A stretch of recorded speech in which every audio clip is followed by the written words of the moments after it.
আলিফ লাম মিম যালিকাল কিতাবু লা রাইবা ফীহ।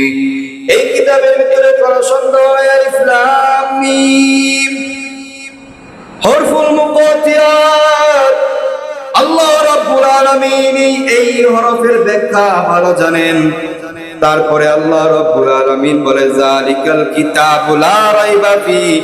এই কিতাবের ভিতরে যা কিছু বর্ণনা করা হবে, যা কিছু বলা হবে, এই ভিতরে যা কিছু আছে সব কিছু ভিতরে একমাত্র কোনাও তুমি তার ভুল সংশোধন খুঁজে পাইবা না।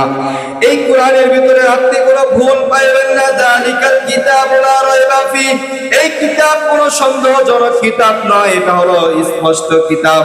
আল্লাহ রাব্বুল আলামিন ইসলামকে সেরা বানাইছেন 10 কারণে। 10 নাম্বার কারণ হলো ঈদুল উযুহ, অর্থাৎ আল্লাহ রাব্বুল আলামিন বলেন এটা হলো স্পষ্টতা, এটা হলো কোনো গোপনীয়তা নাই। এই ধর্মের ভিতরে যা কিছু আছে সব কিছু আল্লাহ রাব্বুল আলামিন স্পষ্ট করে দিয়েছেন। এই জন্য